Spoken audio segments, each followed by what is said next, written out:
Oi, gente, meu nome é Natália, eu sou uma das integrantes do grupo 10 de vitamina e eu vou estar fazendo uma breve introdução sobre o tema e logo em seguida eu vou falar para vocês um pouquinho sobre a vitamina A. O termo vitamina, ele teve origem lá no ano de 1912 por um químico polonês de nome Casimir Frank, que na época ele estava estudando tratamentos alternativos para a doença de Beriberi. Então ele conseguiu isolar uma substância que apresentava como composição básica a amina. Então ele deu o nome de vitamina, que significa amina vital. Embora ainda o nome sugira que as vitaminas têm seus compostos básicos somente de aminas, já foi comprovado que as vitaminas têm seus compostos orgânicos bem variados. Então a gente pode dizer que as vitaminas são coenzimas necessárias para a manutenção da nossa homeostasia corpórea. Elas são moléculas orgânicas também, que contêm carbono e que funcionam principalmente como catalisadores para as reações que acontecem dentro do organismo. Então, é nutrientes que regulam as funções fisiológicas. A vitamina em si ela é uma coenzima e, na maioria das vezes, ela vai auxiliar a atividade de uma enzima, porque elas funcionam principalmente como catalisadores para as reações que acontecem dentro do organismo. Então, elas são cofatores enzimáticos. Então, as nossas coenzimas, elas se ligam às enzimas inativas, que tem também nome de apoenzimas, e a transforma em enzimas ativas, holoenzimas. As holoenzimas são enzimas conjugadas, que consiste em uma parte proteica e uma parte não proteica. A parte não proteica pode ser um composto iônico ou orgânico, e quando a parte não proteica for um íon, é um cofator, e quando a parte não proteica for orgânica, é uma coenzima. Quando elas viram holoenzima, elas são capazes de fazer sua atividade básica, que é permitir o aumento das reações químicas de maneira geral. Logo em seguida, o substrato vem e se encaixa e forma um complexo enzima-substrato. As coenzimas são compostas de baixo peso molecular, por muitas das vezes elas ocupam uma região da enzima, então elas não são substâncias muito grandes. As vitaminas não têm função química definida. Inicialmente a gente achava que as vitaminas eram apenas aminas, mas hoje em dia sabe que é bem variada a composição das vitaminas. Elas não são fontes de energia, então delas não se retira energia. Elas estão associadas ao metabolismo energético, que ajuda a transformar em energia.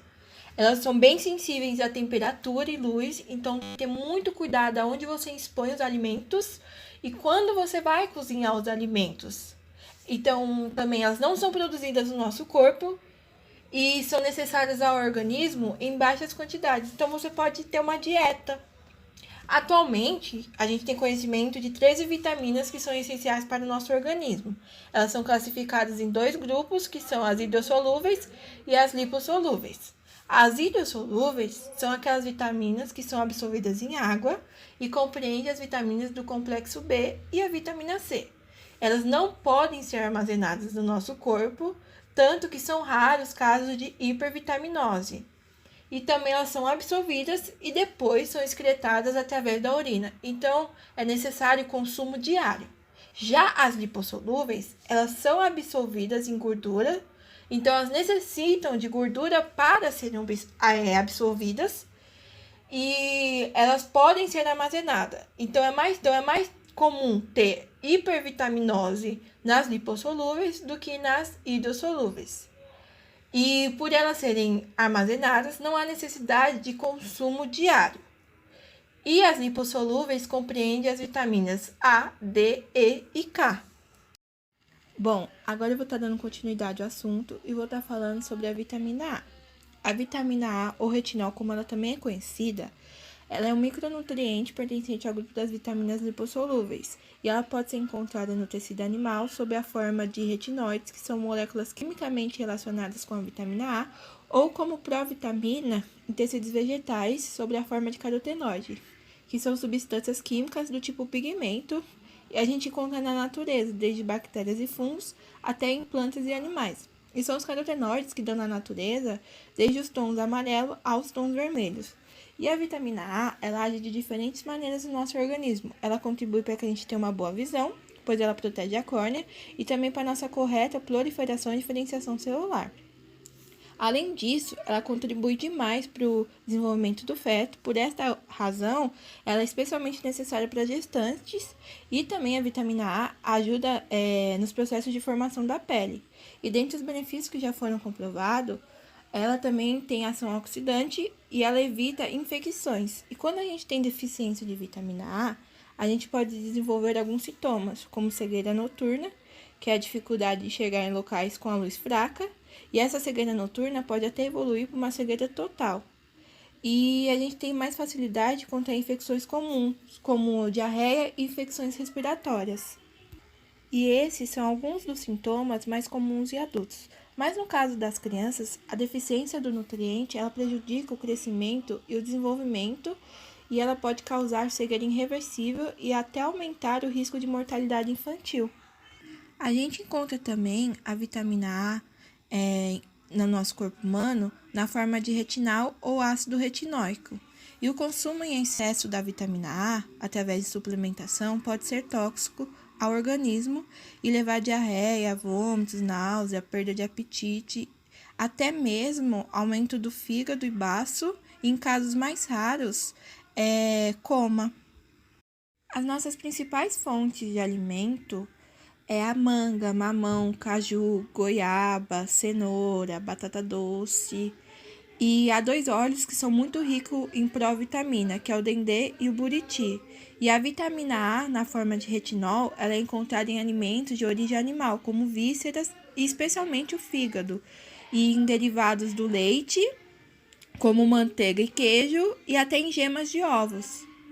Bom, então agora a gente vai discutir um pouco sobre o que é a tão famosa vitamina C.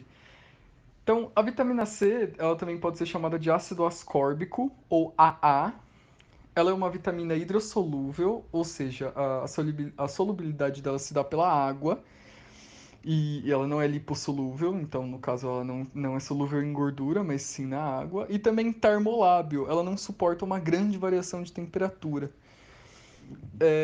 O nome ácido ascórbico, ele vem da palavra scorbutus, e tem uma que significa escorbuto em português, que é a vitaminose da vitamina C, que nós vamos ver mais pra frente. Bom, então o Homo sapiens ele vai estar dentro de uma pequena lista com um pequeno número de mamíferos que são incapazes de sintetizar a vitamina C, por conta de uma deficiência genética determinada da gulonolactona oxidase, que impede a síntese da vitamina C a partir da glicose. Então, especula-se, né, que foi a grande vantagem evolutiva para que essa deficiência no gene fosse mantida?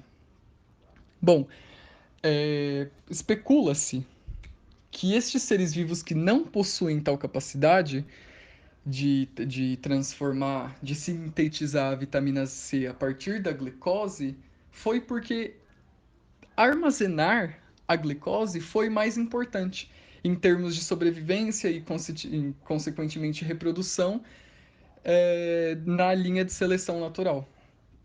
Então, talvez tenha sido melhor armazenar a glicose do que transformá-la em ácido L-ascórbico. E também por ser uma vitamina hidrossolúvel, o corpo não a armazena em quantidade adequada. Então, as doses diárias de vitamina C são necessárias porque a gente não consegue manter a vitamina C de forma adequada por muito tempo no nosso corpo para fazer uma manutenção correta. Então, quando a gente estiver se referindo à vitamina C, é importante lembrar que ela vai ter duas formas principais. Então, tem a forma L, levogira, ácido L-ascórbico, e a forma D, dextrogira, que é o ácido derhidroascórbico. E qual a diferença? Bom, a forma L vai ser quando a vitamina C ainda não foi oxidada. E quando ela é oxidada, ela vai se transformar na forma D, que é o ácido derhidroascórbico. Então, quando ela sofrer essa oxidação, ela vai liberar elétrons e íons hidrogênio. A gente vai ver nos próximos slides que a capacidade de oxidação e o que torna a vitamina C um ótimo agente antioxidante é uma das principais funções da importância dela na dieta humana e na indústria alimentícia. Então, uma das grandes características da vitamina C vai ser que ela vai funcionar como um bom agente antioxidante, ou seja, ela vai ser um composto que protege outras espécies químicas de possíveis oxidações. Ela basicamente vai se doar, ela vai fazer um sacrifício para que ela seja oxidada ao invés de outras espécies químicas. E quando ela sofrer oxidação, ela vai se tornar o ácido derhidroascórbico. Um exemplo que a gente tem da oxidação da vitamina C é quando a gente faz uma salada de frutas e sempre pedem para a gente colocar laranja ou limão, alguma coisa assim, que contém a vitamina C para que as frutas na salada não escureçam. Por quê? Por conta da ação da vitamina C. Então a vitamina C ela vai se doar, ela vai se sacrificar, ela vai ser oxidada, ao invés dos componentes e da enzima nas frutas. Então, a gente vai mostrar melhor isso no próximo slide, mas basicamente ela vai impedir a ação oxidante do oxigênio sob as frutas. Bom, então para a gente conseguir visualizar melhor como funciona a ação antioxidante da vitamina C, a gente decidiu fazer um experimento. Então nós cortamos algumas frutas, bananas e maçãs e colocamos nos respectivos potes. Então esse pote aqui nós temos só bananas e maçãs cortadas, dá para ver que elas estão bem escuras. E aqui nós temos bananas e maçãs cortadas também, só que com suco de limão, que contém o ácido ascórbico. Elas foram cortadas há mais ou menos meia hora atrás, antes da gravação desse vídeo. Então, primeiro, vamos entender por que as frutas oxidam, né? Então, quando a gente corta uma fruta, a gente expõe um composto que existe na fruta chamado fenólico natural. E o fenólico natural, ele se oxida na presença de oxigênio e de uma enzima especial chamada poliferol oxidase. Quando existe essa oxidação, essa oxidação fenólica, são formadas quinonas. Essas quinonas sofrem polimerização, ou seja, elas formam um polímero. Elas aumentam, né, a molécula se transforma num composto maior. E esse polímero, eles formam pigmentos escuros, que são as melaninas. Tudo bem? Então, quando a gente coloca o ácido ascórbico, que é a vitamina C, o ascórbico ele protege as outras espécies de se oxidarem em razão do seu próprio sacrifício. Então o ácido ascórbico vai agir como o agente antioxidante, porque ele mesmo é quem se oxida na presença da enzima e do oxigênio. A forma oxidada, então, do ácido ascórbico vai ser o ácido derhidroascórbico. E quando ele atinge o ácido ascórbico, né, quando a vitamina C oxida, ela também consegue mudar o pH do meio. E como nós estamos falando de uma enzima, o pH, a enzima é muito sutil, a ação da enzima é muito sutil à presença do pH e da temperatura, certo? Então, como ele muda o pH, ele também diminui a velocidade da reação de escurecimento da enzima, polifenol oxidase. Então, aqui a gente tem os dois exemplos, tá?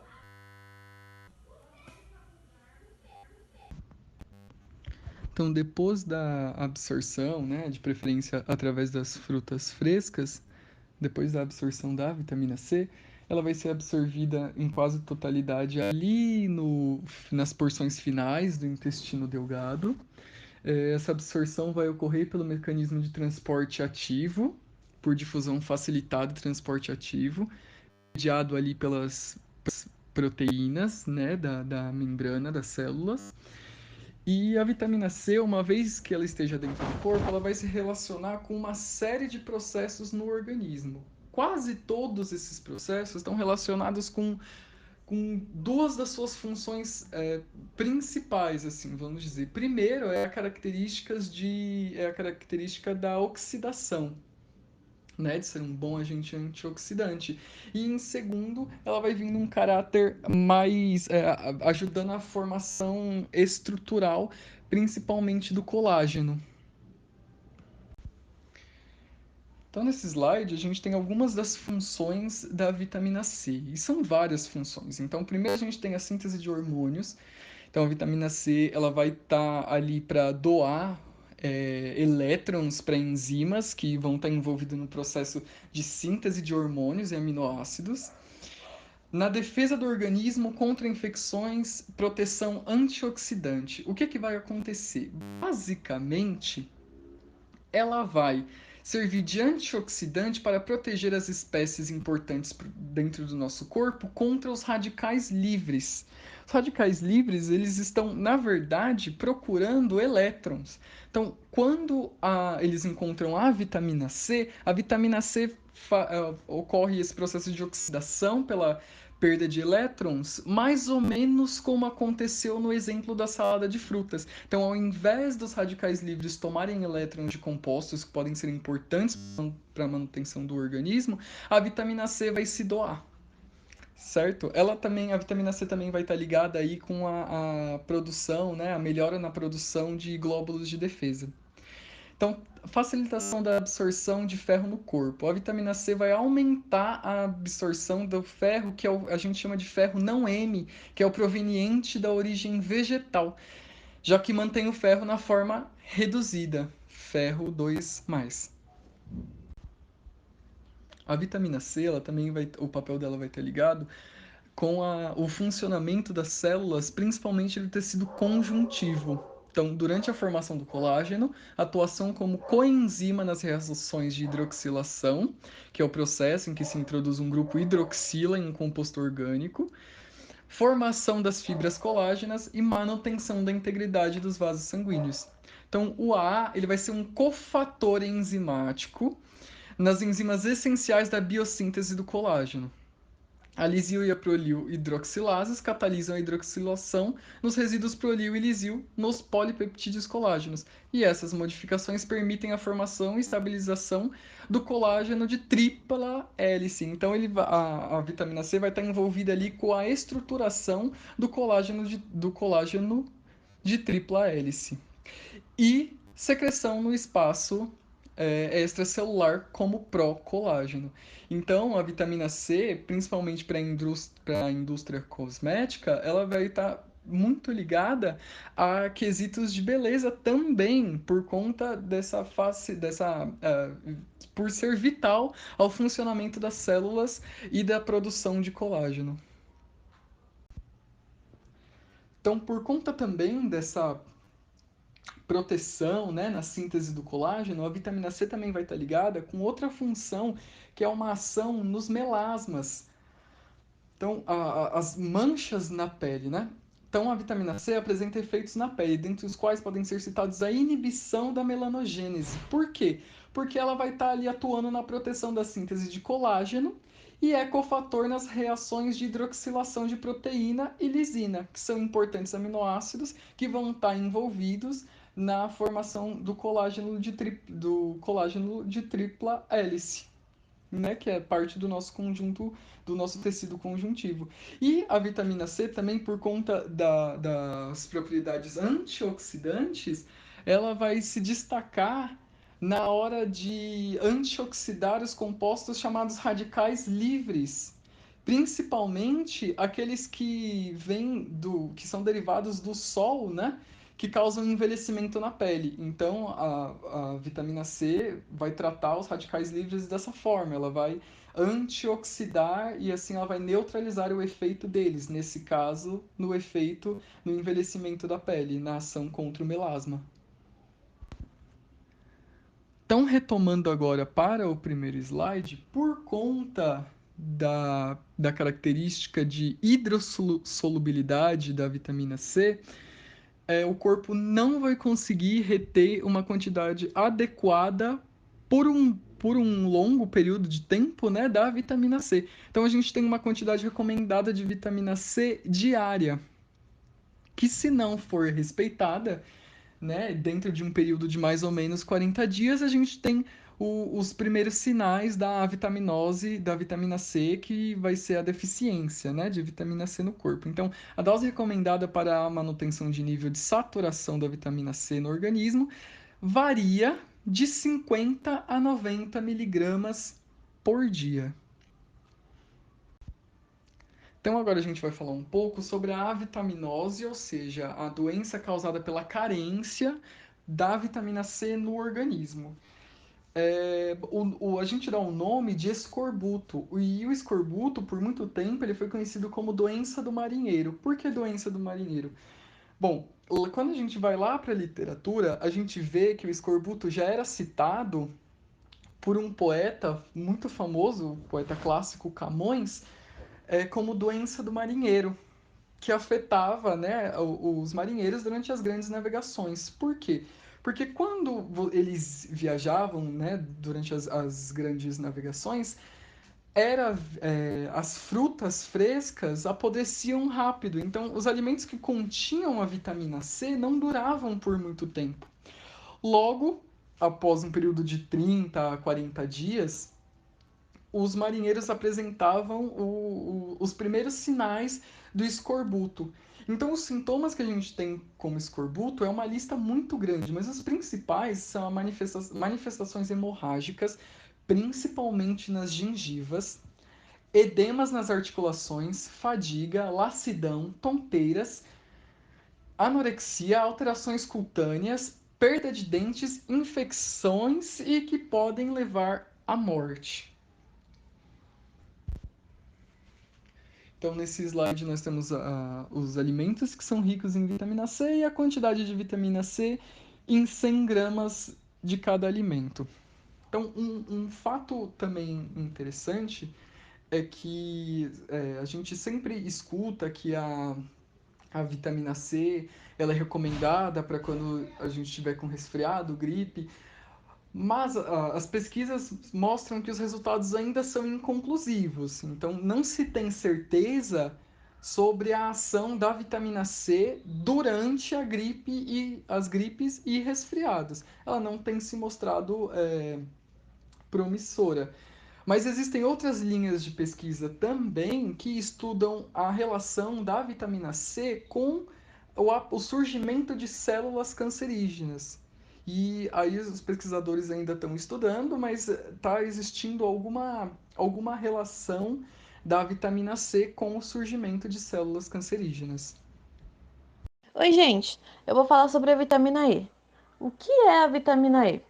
A vitamina E é uma vitamina lipossolúvel, que também é chamada de tocoferol. Ela é de extrema importância para o nosso organismo, porque ela tem função antioxidante e anti-inflamatória. Ela é obtida através de alimentos. Agora eu vou falar um pouco sobre as características químicas e a origem do nome tocoferol. Tocoferol deriva do grego e junta a palavra toco, que significa nascimento, e ferein, que significa transportar. E de onde vem isso? Essa ideia? Essa ideia vem de que essa vitamina ela é essencial na reprodução das várias espécies animais. O OL, no final, ele está identificando que existe a função orgânica álcool. E agora, quimicamente falando, a vitamina E ela tem 8 isômeros na natureza.